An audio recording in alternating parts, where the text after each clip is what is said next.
Sudhir Thomas Vadaketh, senior editor with the Economist and founder.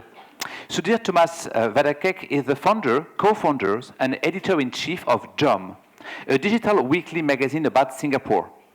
His work is focused on amplifying the voice of people marginalized by dominant power structures.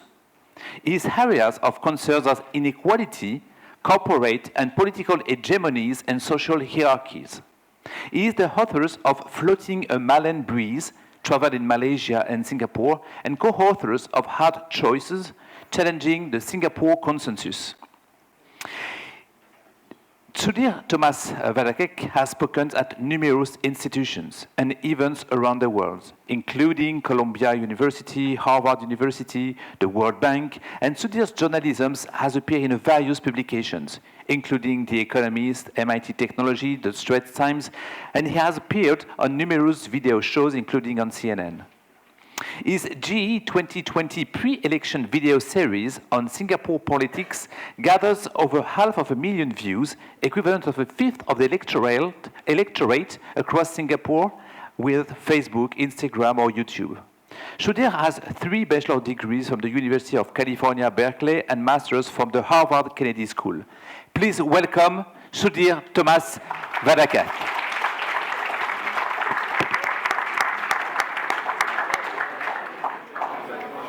I wanted to start by introducing what JOM is.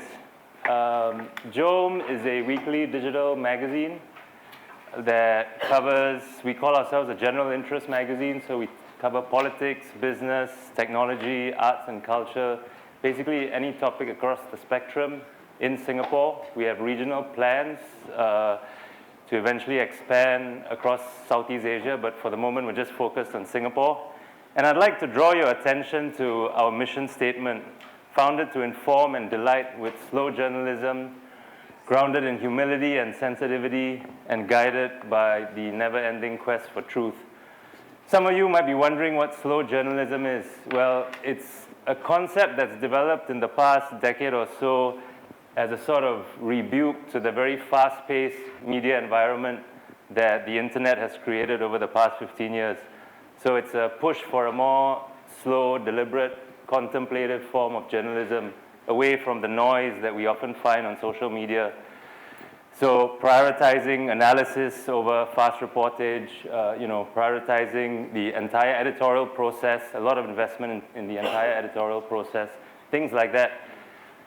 I want to emphasize that slow journalism itself, if you look at the history of media, is not a new concept. If you look at publications like The Economist or The New Yorker, they arguably have been pursuing slow journalism for a long time. But the reason a lot of us feel the need to emphasize it when we're starting now is precisely because of this weird environment that we're in, which is very fast-paced and often at the cost of things like truth and honesty and accountability. So, firstly, it's an honor and privilege for us to be here, and I want to preempt this conversation by saying this is not a successful case study that I'm going to present to you. We are young, we are 2 years old, we are still trying to achieve profitability. We're about 40% of the way to breaking even. So we're very grateful that we can share our story, where we are right now, and our principles and our values. And what I wanted to emphasize right at the start is when we conceptualized JOM, we actually thought about these 4 different pillars. What does it mean to start a business today? It's not necessarily just about a business. It's not necessarily just about a magazine. But you've got to have these other aspects, community and movement as well, I feel, when you're starting a media publication today, because of the environment we're in. And these are things that 100 years ago or 50 years ago, media entrepreneurs or journalists didn't necessarily have to think about, but they're very important today. So when I talk about community, I mean the bonds that we have with our readers. Technology allows us to have much more direct relationships with our readers that weren't possible a long time ago. When I talk about the movement aspect of it, that's things like the socialistic values we try to imbue in our organization. All of you know that Singapore is a hyper-capitalist place. A lot of gross inequalities in Singapore. So what does it mean to actually try to practice socialist values within an organization that's operating in a hyper-capitalist environment? So that's the movement aspect of building JOM that I will be talking about as we go along. Okay, so I have to apologize for putting, like, I guess 5 images of myself now in front of you. But I wanted to talk a bit about where I came from and what led me to this particular moment in my time where, you know, I've co-founded JOM with 2 other people. One of my co-founders is there. And the importance, I think, of the long sort of journey that I've been on in terms of bringing me here today. Now, I grew up in Singapore. I did up to high school in Singapore. Then I did my mandatory national service. Went to the US for 6 years for university. And then I came back and I joined the Economist group. So, you know, one of the oldest media companies around. It's 170 years old. I worked for 2 sister units of the Economist magazine. So not the magazine itself, but some of their sister units. And I was there for 7 years. And those really were some of the most important, I think, formative years of my life in terms of just learning about editorial skills, experience, networks, relationships, things like that, that I think have held me in good stead. And then I took a 10-year break. So I took a 10-year break after that. I published my first book, took a 10-year break. And during that 10-year break, I mean, I call it a break, but I was still working as an independent contractor or freelancer, right, working for many different publications. But that sort of time away allowed me to really appreciate what's happening in the world of media today. There are huge, tumultuous changes in media, largely because of the digital disruption that started about 20 years ago. So I had that 10-year break, and then 2 years ago, or 2.5 years ago, we decided to co-found JOM, independent media publication in Singapore. And Singapore, we'll touch on the politics and the government of Singapore in a bit, and the difficulties of starting an independent media publication here. But one thing I wanted to emphasize about this journey is that you will see many young entrepreneurs, and I think it differs from industry to industry, and it differs from company to company, but some entrepreneurs feel like becoming a founder right out of university, right? Many people found their companies. Some found their companies while they're still a student in university. My sense of it is, particularly for the media industry in Singapore, it was very useful for me to have that experience, which I did in a traditional company before taking a break and then co-founding the firm. The context, the experience, all that has proved invaluable. So I think it's something all of you will have to think about, depending on what industry or company you're interested in. Is it better to actually work for a traditional company for a while, get those skills, or is it actually better to just, if it's a very dynamic industry that's new, are you better off just immediately being an entrepreneur, co-founding a company? I think in my case, the experience was very useful. A quick recap of our journey. In January 2022, we came together and built the team. 2 of my colleagues over there, Charmaine and Jean. And that first 9 months from January to August were actually some of the most exciting months, I think.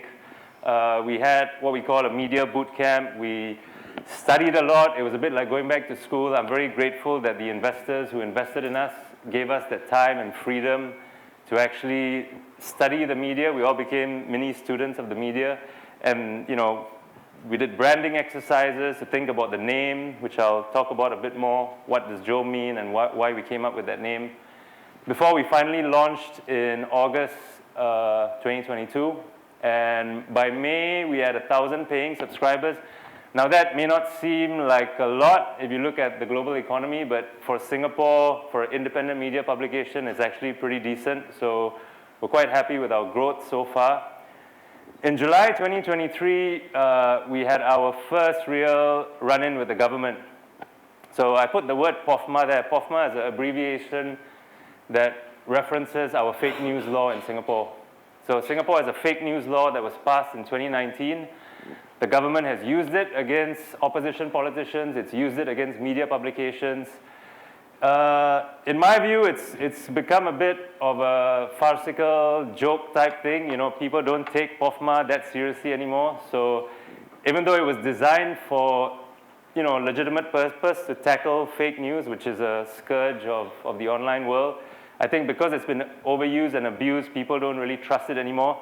And the funny thing is, the week after POFMA, because of all the publicity we got because of POFMA, was our best ever week in terms of new subscribers. So the government actually effectively ended up shining a spotlight on JOM by issuing us these POFMA orders. And in November, we came up with our first ever print edition. So that was a bit of a landmark moment for us. It's our first ever print product. And if you think from a business model perspective, the balance between digital online publication, which we do weekly, and print, at the moment, we're just going to have an annual print issue. Unlike publications like The Economist and The New Yorker, which have weekly print issues, I don't think publications starting now can ever get to that level just because of the dynamics of the digital world. So I think we hope to keep doing an annual print issue and maybe one day have a quarterly print issue. That probably will be what we aim for. I think the really important question is, why did we start JOM? And this is where I want to get a little bit into the politics in Singapore. Why did we start JOM? I think the main reason was, as the very traditional concept of the media as the fourth estate. So democracies depend on the free flow of information for their citizens in order to function. The media playing the role of check and balances on the government, on your elected leaders. Those sorts of functions have been missing in Singapore for the longest time. Most of our media is what we call the mainstream media. So it's government-owned, government-controlled for the most part. And the narratives that you get from the mainstream media, tend to very much be aligned to what the ruling party wants you to hear. So that's the Singapore that we all grew up in. I was told to touch a bit about the politics, and I think the frequent question we get is Singapore a dictatorship? Is it an authoritarian state? How should we actually classify Singapore? I like to use the term illiberal democracy to contrast it with liberal democracies like you have in the West and in places like Taiwan. Taiwan is probably what you would call a liberal democracy. Singapore is an illiberal democracy, meaning we're somewhere between liberal democracies and authoritarian states. We have regular elections, but a lot of the other pillars that you might find in a democracy, like the media, like a strong civil society, those things are kind of absent in Singapore. They're growing, things are changing, but there's still a long way to go.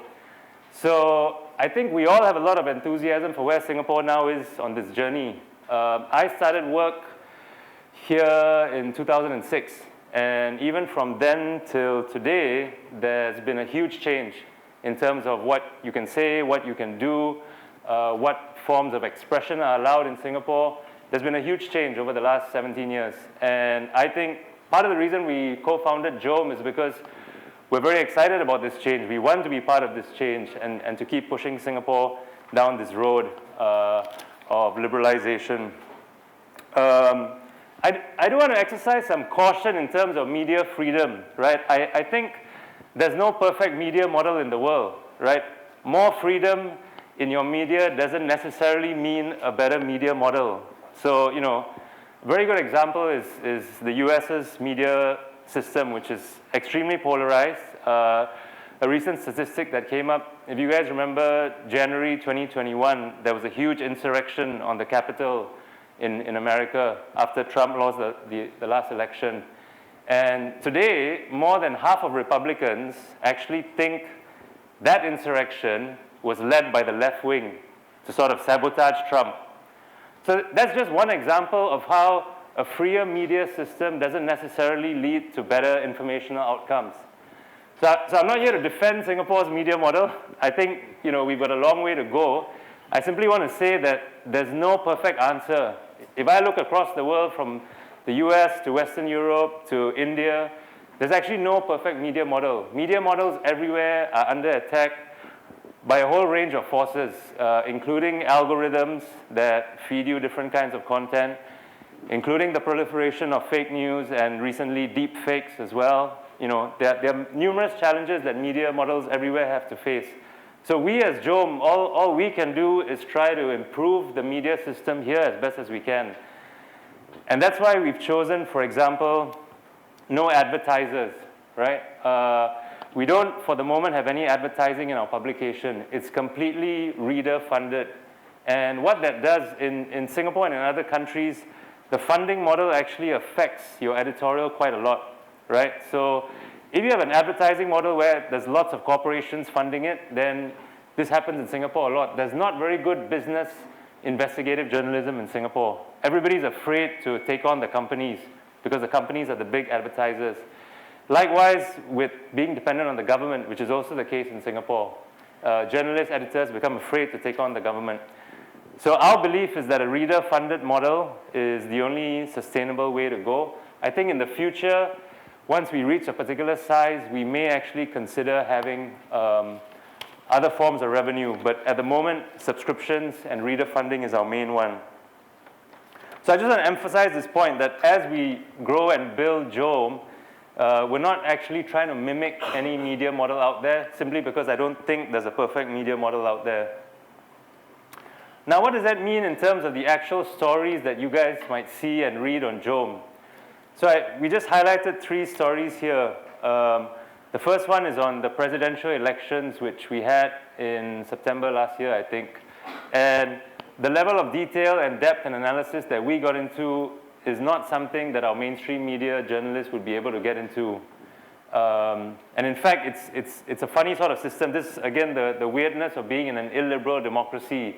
There'll be people within the government who are actually quite critical of JOM, but at the same time, there'll be people within the government who are, quietly supporting us. And we do find mainstream media journalists, politicians, some civil servants, actually offering us support quietly. They can't do so publicly because that might damage their career, but they quietly offer us support. Another piece that we did recently is on the sort of therapy that queer people in Singapore have access to. So that's another kind of piece that you wouldn't necessarily see in the mainstream media here. And finally, we wrote an op-ed on what's known as the Ridout Road scandal or saga, which concerned a couple of ministers who were found to be living in these extremely big colonial bungalows. So those are the sorts of pieces that you wouldn't necessarily find in the mainstream media. I'd like to spend a couple of minutes talking about this framework that we use to think about the different issues in Singapore. And it's a framework you can use actually anywhere. That's one of the books, The View from Somewhere, that we read during our boot camp. And if you think about these spheres of acceptability, and think about what issues fall within the sphere of consensus or legitimate controversy or deviance. So for example, the fact of being a democracy is probably something that falls within the sphere of consensus. That's something that everybody can accept in Singapore. Climate change and how we should address climate change and how we should plan our journey to a fossil-free future, that probably falls within the sphere of legitimate controversy. So there are debates about it. There's no perfect answer, and it's an issue that you can debate quite openly in the public. What's an example of an issue that would fall within the sphere of deviance? That would be something like drug legalization. So, drugs are still completely taboo in Singapore, even though many countries around the world are going through different forms of liberalization with drugs. That's the kind of topic that would fall within the sphere of deviance. If Joe wanted to write about legalizing cannabis in Singapore, that would be an issue that would have a lot of difficulty in terms of our approach and framing. And these differ from country to country and society to society, but I think it's important to think about where the issue falls within these 3 spheres, because that influences your tone, it influences your approach, it influences the kind of publication that could possibly write about it. So there are some issues that JOM will be able to write about that other publications won't be able to write about. And I think it's actually a very useful framework to think about any conversation or any relationship you might actually have. If you think about a child and a parent, a child talking to the parent about particular issues, there will be some issues that fall within each sphere. If the child just wants to talk about education and whether they can go for education, that would fall within the sphere of consensus. If a child, for instance, if an 8-year-old wants to ask their parent for a smartphone or access to social media, that's probably going to fall within the sphere of legitimate controversy. If a child wants to ask a parent about, whether they can switch religion or possibly even switch their gender, that's probably going to fall within the sphere of deviance for a young person today. So I think it's a very useful framework to think about any relationship in any organization or any relationship. And to come back to Jome, what we try to do through our journalism is actually enlarge the sphere and nudge society along particular issues. So even though, for example, queer stories or death penalty activism or anti-racism, these might be somewhere in Singapore between the sphere of legitimate controversy and the sphere of deviance. What we try to do is we try to expand the sphere and expand the conversation, bring more people into the conversation so we can discuss these issues. I'd also like to touch on the notion of false objectivity or both-sidism. And this is something that has really emerged, especially after Trump was first elected in 2016. And a lot of journalists felt the need to offer Trump a platform just in the interest of being objective or offering both sides of the view to their readers. And I think there's been a huge pushback against this, right? The false notion of objectivity or both-sidism. And so I'll give you an example of an issue that Jome will not platform, which is calling for the criminalization of queer people. So you may or may not know this, but last year Singapore repealed the law that criminalized queer people or gay men in particular. And this is still a very legitimate view in Singapore. If a religious leader, if a politician who has a strong religious background wants to support the criminalization of gay people, it's actually a legitimate viewpoint. But that's an example of a view that we won't platform because it goes against our values, it goes against our morals. And so this notion about what views do you actually tolerate, whether it's in a classroom or in society or in a larger organization, I think these are very important conversations that you have to have all the time. And I think they shift, as I said, from society to society and from one time period to another. So these are our values. We spent a lot of time initially coming up with them. Independence, I simply mean we're independent from any corporate organization, from any political party, any government. Humility, I think, is a very important value for all media publications to have, which is an admission that our next story can always be better than our last, and we might have always missed something out. Solidarity, we express with all disenfranchised communities everywhere. Diversity is something we try to promote just not only within the organization, but also in terms of the stories that we cover. And inclusivity is, the ideal of sort of valuing every individual simply for who they are and trying to include as many of them as you can. So a core part of Jome, the brand and identity, was thinking about the name and thinking about how we present ourselves to the world. So if you look at our brand, Jome, it's actually based on a Jawi script. Jawi is an old language that was predominant in this part of the world a long time ago. It has links to Urdu and it has links to Arabic. And you can see some of the early scripts of Jome. And we actually got a lot of pushback. The name Jome itself is a Malay word for let's. So let's go. That's what Jome actually means. So it's got this kind of collaborative, feel-good essence to it. And a lot of pushback came in terms of whether we should use a Malay name for an English language publication, whether it makes sense to actually have an Arabic-looking script for an English language publication. But these are all, I think, essential to creating an identity that's quite unique and particular to this region. And if you think about things like the colors that we chose to make it seem more like a newspaper as opposed to a website, these were all quite deliberate. The background color here is the actual color that you see on our website. And from a business perspective, we are very deliberate about wanting to start just in Singapore. What I mean by that is a lot of publications start up and they want to be Southeast Asian on day one, or they want to be Pan-Asian. They want to cover everywhere from Australia to India to China. But we made a very deliberate strategy just to focus on Singapore so that we could build that community and build that movement in a much more targeted way. Let me talk a bit about our socialist principles now, and we were hoping that this being a French business school, you all might even more appreciate our efforts to imbue some socialism in our capitalist economy. Wage compression.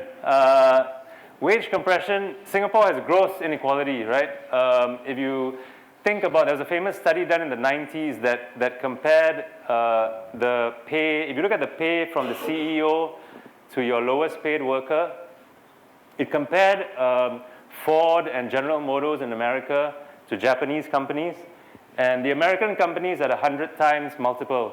So the CEO essentially earned 100 times of what the lowest paid worker earned. The Japanese companies in the 90s had a 30 times multiple, right? So the CEO earned 30 times of what the lowest paid worker did. In Singapore today, actually, if you look at our government, we've got a 100-time multiple, right? Our Prime Minister earns about $2 million a year, and the lowest paid worker in the government probably earns about $20,000 a year. So one thing Jome came in and decided to do is institute wage compression. So what that means is we're only going to max out at 5 times. We're still debating what the actual number should be, but we're only going to max out at 5 times between our highest paid worker and our lowest paid worker. That, of course, presents us problems when we're in the marketplace.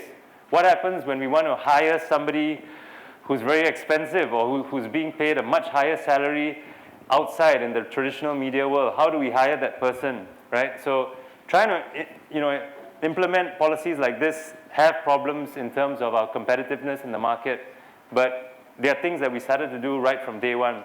Our decision-making processes are actually very transparent and open. So anybody, for example, I'm the editor-in-chief, but anybody in the team can actually question one of my editorial decisions on any aspect of our publication. Hiring local to nurture Singaporean media talent. So what we mean by hiring local is that we want to hire people who are living in Singapore. Doesn't matter what their passport is, but we want them to be living in Singapore. And I make this point because a lot of media companies come to Singapore and they immediately outsource all the work around the region where wages are much lower. So they might have their CEO here, they might have their head salesperson here, but they will outsource some of the visual work to places in India, or they might outsource some of the editorial work to Manila or Indonesia. Jome very deliberately wants to have all our work done in Singapore. Doesn't matter what passport you are, but if you're living in Singapore. And the reason for that is so that we can develop and cultivate the local journalistic community, which is very, very difficult to do when people keep outsourcing bits of work. But again, if you think about it from a competitive perspective, that makes all our costs very high, right? Because there are workers who are at much lower wage rates all around the region. And that, again, impacts our profitability. But it's something very deliberate that we've tried to do in order to build Singaporean media. Our pricing strategy as well reflects this. So if you think about pricing, we have tiered pricing for a lot of our products and events. So our subscription comes in 3 tiers, $950 a year, $255 a year, and $96 a year. Again, this is very deliberate because we're living in such an unequal society. There'll be richer people who can afford to subscribe to Jome at a much higher level, and they effectively end up subsidizing some of the people who can't afford to spend so much. And even at our events, when we have Jome events, we always have regular price tickets, and then we always have free tickets as well for those who can't afford to pay. So I think these are some of the things we try to do to ensure accessibility in a very unequal society. Immediate profit sharing with employees. So what do I mean by that? If we have an event where we make money, or if we launch a print issue where we make money, we immediately distribute some of that to our employees. A traditional organization would book it as profits and maybe at the end of the year give bonuses to the employees, but we immediately just share the profits with our workers. Health, tech, and training budgets. A lot of our extra budgets have full individual agency. What I mean by that is employees can choose to spend it on just about anything that they want with no oversight from the company. So we think putting that agency of spending on their benefits is actually very important. And finally, remote first. So we started up just after COVID, and I think like a lot of workers who went through COVID and are trying to figure out the balance between in-person time and remote work, we decided to be a remote first organization. We only meet actually physically once a week, and I hope 10 years down the road that we actually will be fully remote, which means people can live anywhere in the world they actually want to while still contributing to JOM. Relationships. Now, this is one of the sort of things that we have to constantly think about, balancing our different relationships. Readers, when I say personal versus formal, this gets back to the kind of language that we use in terms of communicating with our readers. Some of our journalism is very formal in language on our website. Other parts of our journalism are very informal, very casual, very conversational. So our newsletter is like that. And I think this reflects the new kind of relationship that I think journalists have to have with their readers. We also do something called Build in Public, which essentially is we've shared our startup journey with our readers from day one. So they've seen everything that's gone on within JOM, including when we've had to deal with the government, including when we've had internal problems. And I think by being a part of our startup journey, that has also helped us form this strong bond with our readers. Internal, this includes everybody from our employees and our investors and also our allies. We've got lots of good allies in society, including the people who've promoted and endorsed JOM, but also the pro bono lawyers. So when we got into that POFMA case with the government where they accused us of fake news, very immediately we had very good pro bono lawyers who represented JOM. We actually had to fight the case all the way to the High Court. And having that kind of pro bono lawyer support was actually very useful for us. And so I consider them part of our internal stakeholders as well. Subjects, we put subjects in quotation marks because in the traditional media world, you think of the people you interview as your subjects, and you necessarily want to have a distance between the people you interview for the sake of objectivity. But we actually have built a much closer relationship with the subjects, the people we interview, the people we profile, because we think that we're part of the community and the people we write about, we're going to be with them for a long time to see how our stories and journalism might affect them. And finally, the government, and I can't stress this point enough, particularly those of you interested in the politics of Singapore. It's a really interesting time because, once you peel back the layers, there are bits of the government that actually support us a lot, even as other parts of the government are trying to criticize us and accuse us of different things, which makes it, for me, a very interesting time to do this. Audience demographics, I think one of the biggest challenges in terms of our readership is balancing the needs of our much younger readers and our much older readers. Our much younger readers, as we say, tend to follow us on social media but don't necessarily subscribe. Our older readers tend to subscribe but not follow us on social media and often maybe have tech issues in terms of accessing a digital-first publication. A lot of them are still used to the print form. And so I think balancing their needs has been one of our great challenges. And I put millennials in the middle there because I think millennials almost help us bridge the gap sometimes in terms of having one foot in either pile. I also want to talk about the generational difference in terms of our internal dynamics, because I think when you guys go out into the workforce, that will be a very important aspect of your work, which is the habits, the preferences of the different generations. And I think, for lack of a better phrase, it sometimes gets reduced to the younger generation pushing a lot of woke issues. So woke and wokeism becomes this sort of word that's used to represent everything that the older generation doesn't like about the younger generation. But we actually at JOM try to incorporate and embrace a lot of the viewpoints that our younger generation has been pushing forward, particularly in terms of work-life balance and other aspects. So I think the younger generation giving new ideas into the workplace, the older generation, which is probably me and one other person, trying to share whatever experiences we can share. I think getting that balance is a very important part of any organization today. And so to summarize, I think some of the main things we try to push are the importance of media for democratic societies, seeking out and aligning with people who are similar to us in values, regardless of the size of their following. So it's not always the biggest market that we're after. And also, I think the last point, that thinking about media in terms of the sense of home, community, and belonging that you can bring to a particular place, not just media in the very traditional form of the word. And with that, I thank you for your time.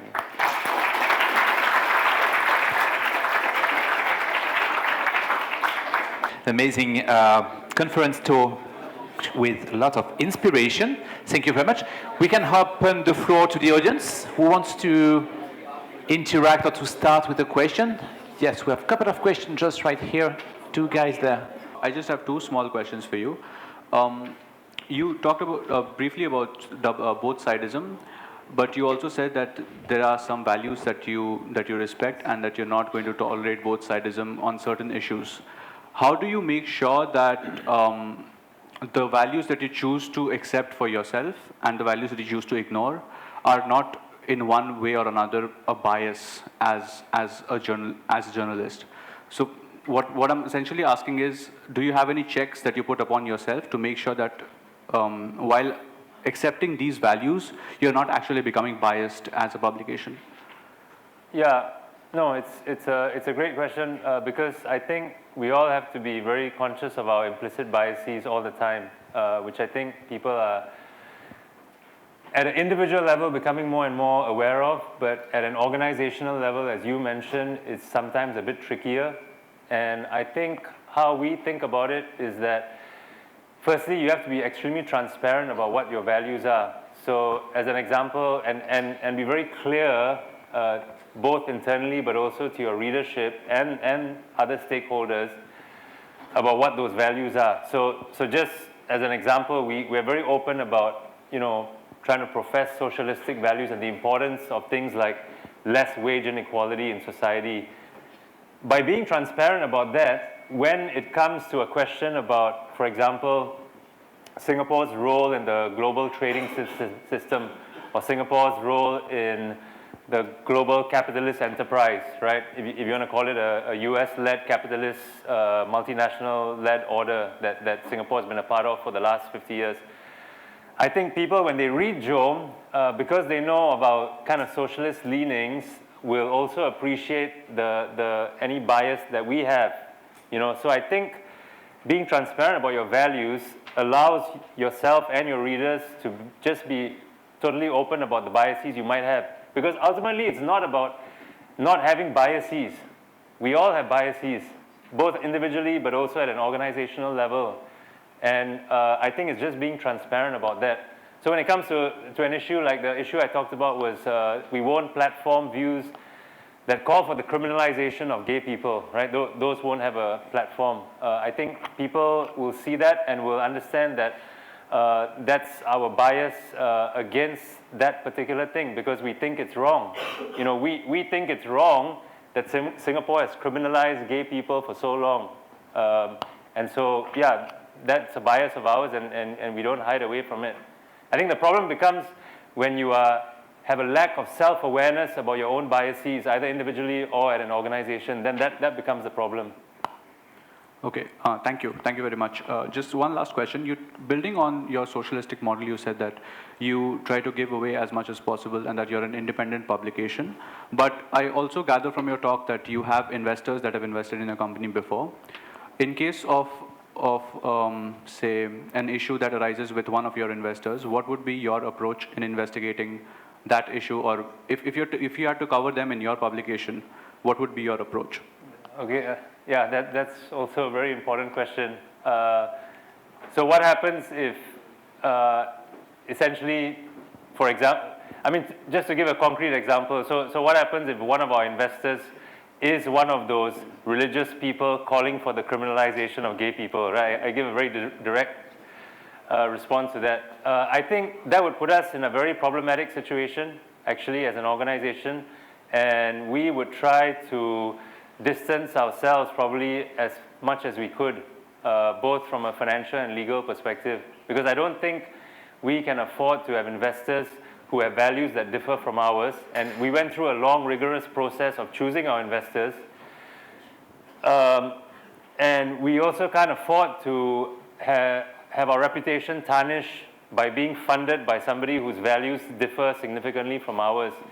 It's particularly important for the media because, as all of you know, media ownership is one of the biggest questions in the past 20 years. You know, and particularly when you have rich tycoons who end up buying media companies. So you have Jeff Bezos buying the Washington Post. You have Jack Ma of Alibaba buying South China Morning Post. What happens if the Washington Post wants to write a critical article about Amazon, right? It becomes very difficult because their major investor is the owner of Amazon. And I think what we did, we put in place a few safeguards. You know, one being we never allowed any single investor to take more than 4% of our company. So every investor has a very tiny stake, actually. And we actually only raised just below 25% of our total equity in terms of investment funds. So I think it's true for any company, but I think it's particularly true for media companies because of what we do, that we need this distance between our investors and our editorial and our management. But it's tricky. I don't think there's an easy answer to it. All right, thank you very much. Could you pass behind you? You have someone, yeah. The pay gap that you mentioned about 5 times. So how does your hiring look like, and isn't it very tough for you because with that pay gap you will not be able to hire people just out of college? They'll have to have some experiences before, because to give them a salary that is just 5 times less than the top person in your company would be very tough. And for a top person to, or the other way around, for a top person to satisfy with just 5x the salary from the least, let's say, experienced person. So how does that work, and how do you think it would continue when your company gets bigger and bigger? Yeah. No, it's great. I don't think it affects us too much right now because the 5 times is meant to be a maximum, right? So it doesn't affect, I think, people who are coming in at the lower end. And in fact, we do have fresh grads. One of our fresh grads who joined us is our head of research, sitting right there. And I think the gap right now is between our lowest paid worker and highest paid worker is probably less than 2 times. So I think when we're starting out, you know, it was easy. I think the struggle I had when we were starting out was more the people on the higher end, right? Because, you know, we couldn't have them too far away from the people at the lower end of our income. I think what you mentioned is an important thing. As we grow, it might be difficult to hire particular people at the upper end because journalists at the upper end in Singapore will get paid far more than we can afford to pay them. And particularly with us wanting to hire a lot locally, I think that's where the struggle will come in. But I will say this, I think it's not just Jome that's focused on this in terms of wanting to reduce the wage gap. I think there are other people out there who are also very much share this value. And I think it's just about picking the people whose values are aligned to yours. So even though you might not be able to hire some people, there'll still be a lot more people who will be available. But I think the struggle will be at the upper end. It won't necessarily be at the lower end, because at the lower end, the people will hopefully be getting paid more than their peers outside. I'm not sure if it's true right now for Jean, but hopefully one day it will be the case. Because we have wage compression, the people at the bottom end should be getting paid more than the people, their peers outside. Another point, yes, just right here. I have 2 questions. How do you select your journalists? And my question is how do you do to make that your journalists write on subjects you want? And also, how is does the government have influence from foreign countries like Malaysia or China? Sorry, how do we select our journalists? Is that what you said? And then how do we select our topics? No, does the government have influence of countries like Malaysia or China? So do countries like Malaysia or China influence and interfere with Singaporean media? Is that, yeah. So yeah, I mean the second one is a big problem actually. The first, how do we select our journalists and topics? I think because unlike France, unlike much of Western Europe, unlike the US, we have to think about journalism here as still very much in its infancy, right? Singaporean journalism and media is just so young. It's such a new thing. So I think we actually have to be very open about how we recruit and how we actually classify journalists. I think, just as an example, because they're here, I think Charmaine and Jean, you know, in a different world, or maybe 5 years ago, wouldn't naturally have thought of themselves as journalists. You know, I don't think Jean leaving university necessarily thought of journalism. And I think the true applies for a lot of good writers in Singapore. You know, they won't naturally think about journalism because the industry is just so young. So I actually have to think quite broadly in terms of what kind of skills they can bring to the workplace. Also aware of the fact that journalism itself is changing, right? You know, you can be an incredible content creator on Instagram, and actually I would say that falls today under journalism, depending on what you do with your IG stories or your IG reels or your IG platform.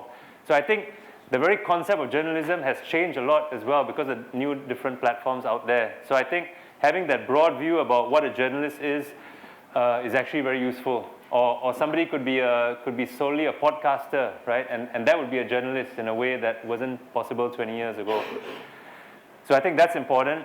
In terms of foreign interference in Singapore and countries like China and Malaysia, I think it's a big issue. I wouldn't say Malaysia. I think China is a big problem in terms of Chinese attempts to influence and interfere what's going on in Singapore. So I'll give you a short anecdote. The first time we really saw that in the past couple of years was after Russia invaded Ukraine, right? So I'm giving you sort of a adjacent example, not direct. So after Russia invaded Ukraine, we started to see lots of weird videos coming into Singapore, either shared on WhatsApp or shared on Facebook, shared on other platforms. They were actually coming from China, and they were just repeating, they were Chinese YouTube presenters or Chinese journalists who were basically repeating Russian talking points. So that was the form of influence that we got right after the Russian invasion of Ukraine. And I think you can see in the Taiwanese election last week, and I think even with the Singaporean election later this year, I don't actually know how China is going to try and interfere with us, but it's actually one of the biggest issues that we have to be aware of right now. I don't see it in JOM personally, but you know, in the broad media landscape, it is actually a big issue. And we have a Chinese newspaper called Lianhe Caopao, my last point on the matter, but we have a Chinese newspaper here that actually is one of the few Chinese papers that's very closely aligned with the Chinese government and actually has distribution in China. It's one of the few non-China papers that's actually allowed to distribute in China. It's a Singaporean Chinese paper. And because of these weird sort of relationships and conflicts, I think that also creates problems that are very unforeseen initially in Singapore in terms of what Beijing might actually do in Singapore. Thank you. Mehdi?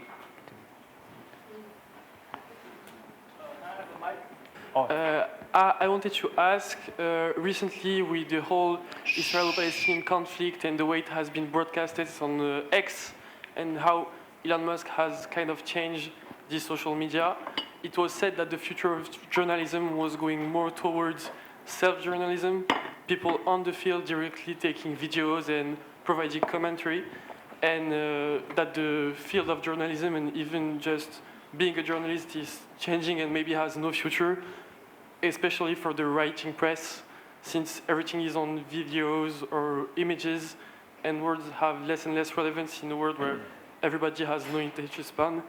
How do you think your media can challenge this global trend, and what do you think of it? Yeah, no, that's really important. So I think citizen journalism is one of the greatest things to have happened in recent times.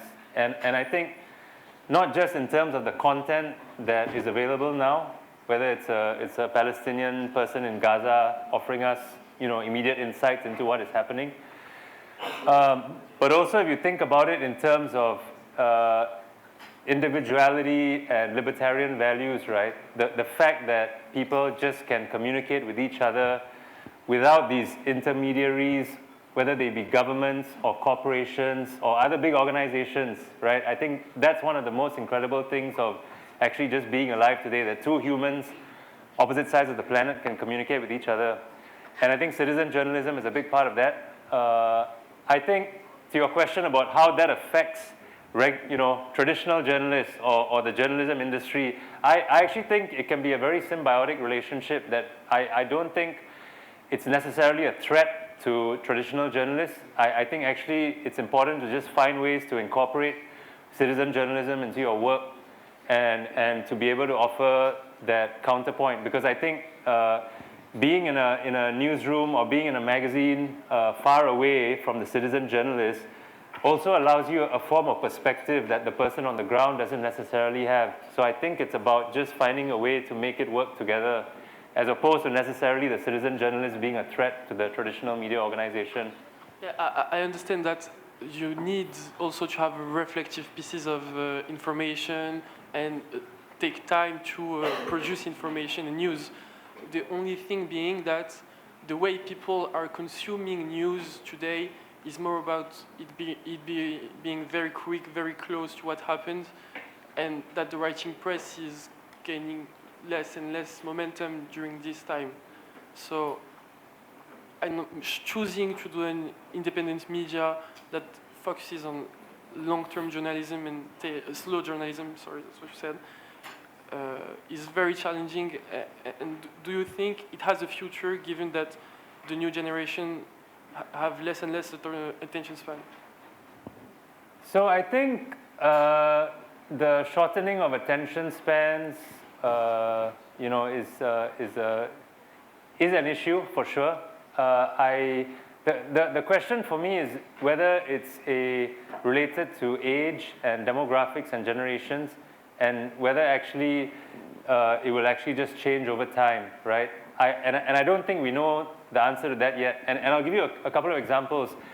If you rewind like 10 or 15 years, everybody thought Kindles or digital readers would take over books. But if you look at recently, books are having a resurgence, right? In book sales, traditional book sales.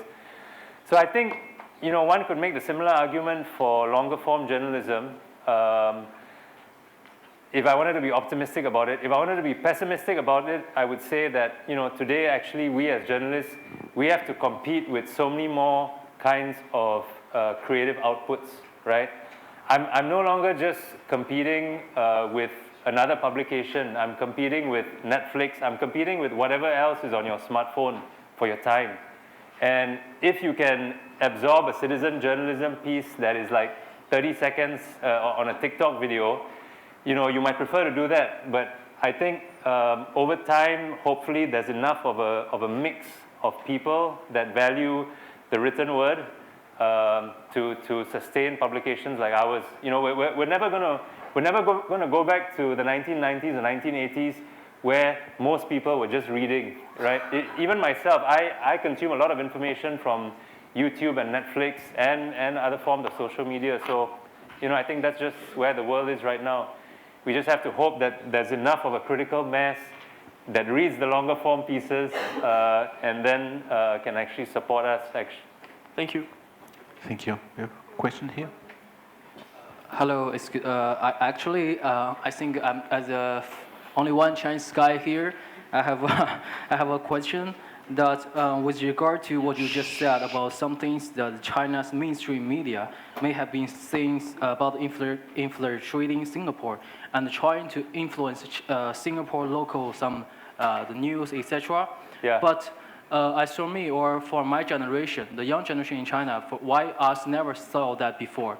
And even for me, I use Instagram, etc., but I never saw that before. So my question is that may I ask which is a so-called mainstream media has a like similar report to try to change the voice in Singapore to talk something about Russia like that? That's my question.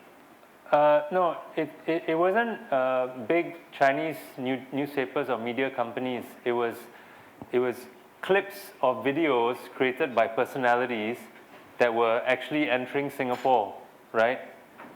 Yeah, people basically repeating talking points. So I'll give you an example. So some of them, there are many different dialects spoken in Singapore. So Mandarin is one, and we also have Hokkien, or what's known as Fujianese, right? What you speak in Fujian in China. So immediately after Russia invaded Ukraine, there were actually clips of personalities speaking in Hokkien.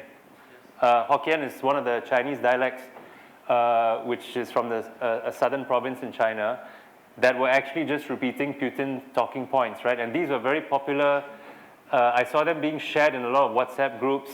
It was a big thing in Singapore in February, March, April of 2022, I think. I think it's 2 years now since they invaded. And so much so that I think in April or May, the Singapore government had to come out very strongly against these.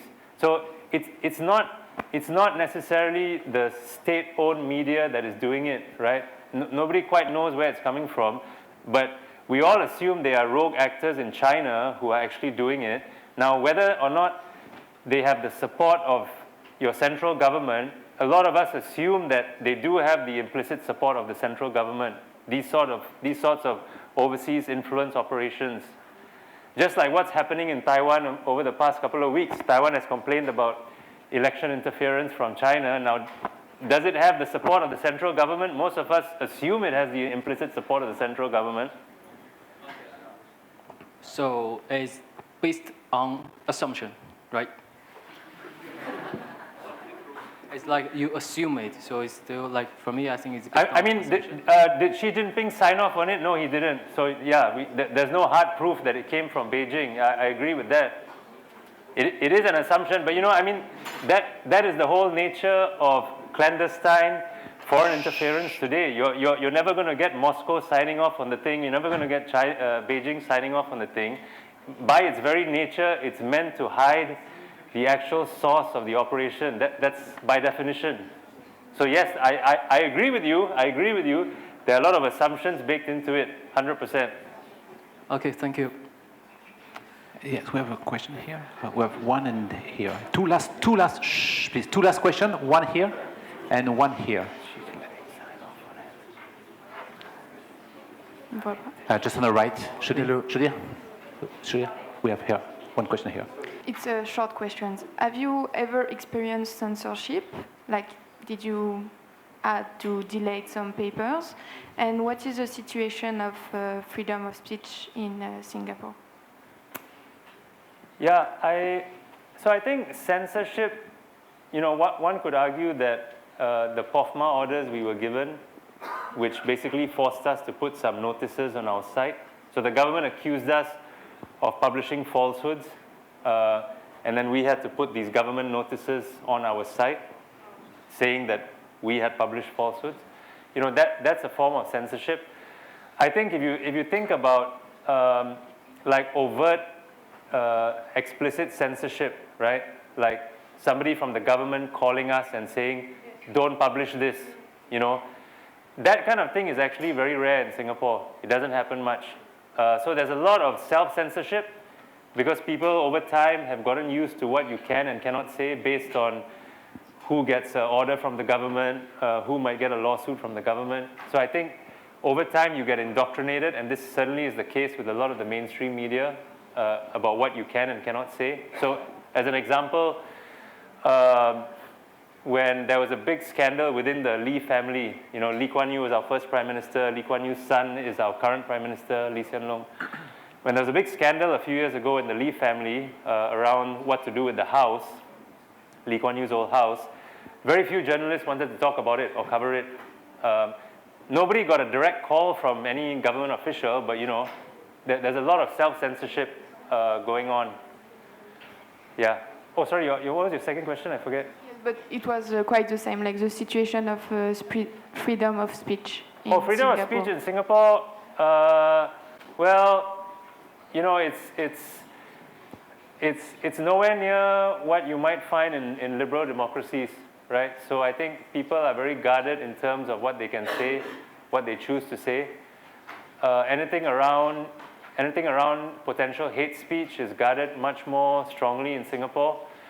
If somebody mentioned the Israel-Palestine war, and if you think that the Singapore government has actually banned all peace rallies related to the Israel-Palestine war, right? So we can't even have a peace rally in our Speaker's Corner.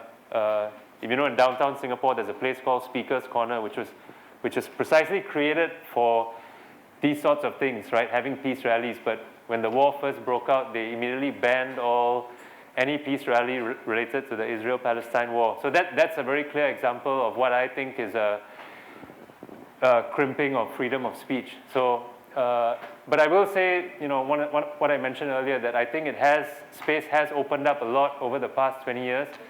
I don't think it's because the government is benevolent and the government is nice, but space has opened up because of social media and technology. They've had no choice but to open up the space for conversation. But yeah, there's still quite a long way to go in terms of having proper freedom of speech. But could you say that, just to jump in very quickly before the last question, that self-censorship is, first of all, everywhere in the world, not just in Singapore, but it could be in France as well or somewhere else. And it is easier in Singapore, because I had a debate with many artists about it, such as like, you know where is the censorship, which is very different, for instance, that in France, that you don't know where is it.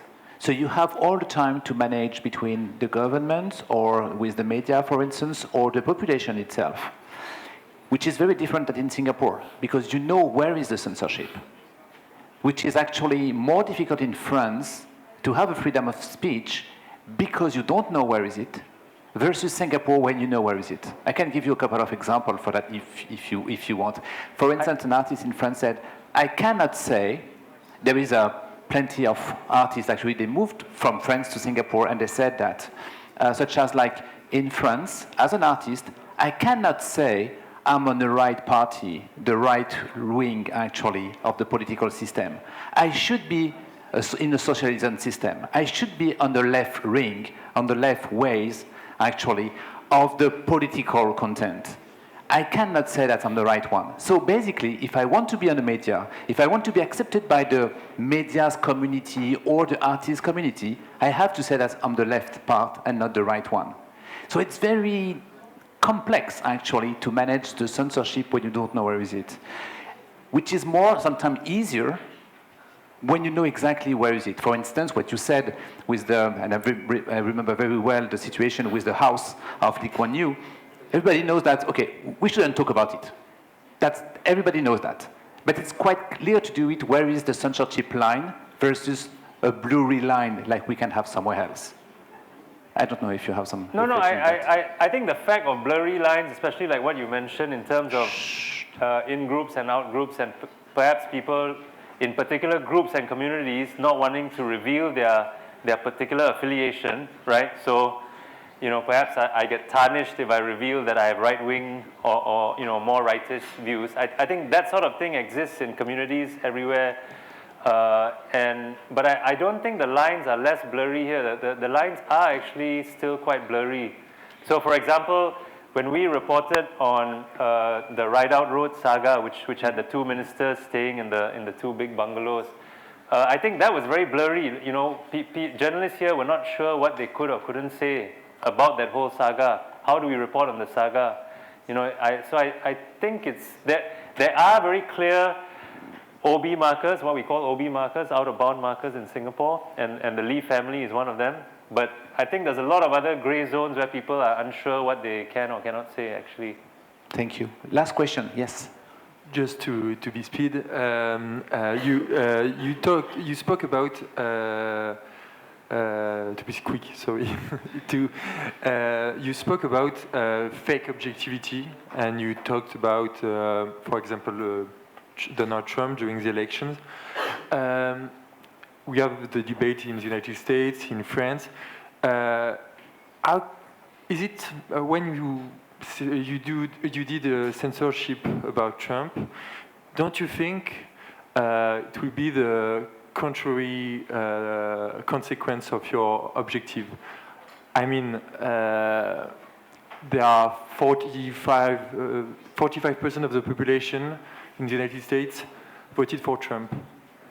When you decided to not speak about or to give a debate, for example, Donald Trump is going to say, well, I'm a victim of the journalism, and so maybe you will increase the influence of this dangerous man. What is your opinion? No, I agree with you completely. One of the biggest problems in the US media before 2016 was actually that they were either not reporting on Trump accurately. So let's talk about the more liberal media outlets in the US, right? They were not actually reporting factually on Trump.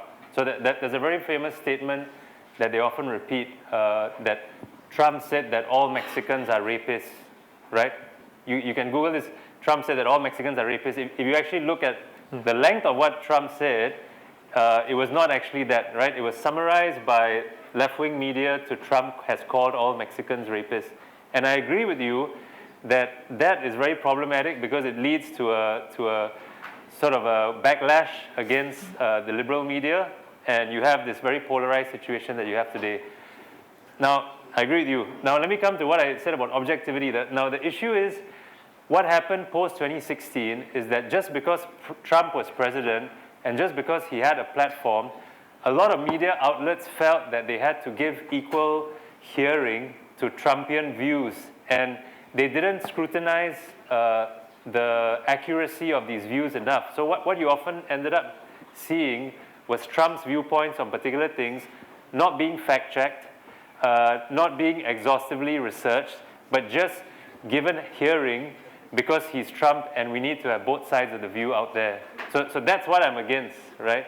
The false objectivity and both-sidism that says you just put out a view because it's the other side without exhaustively fact-checking it, without exhaustively researching it, which I also agree happened, you could argue happened to Trump before, happened to Trump himself before. Thank you very much, Sudhir. Yeah.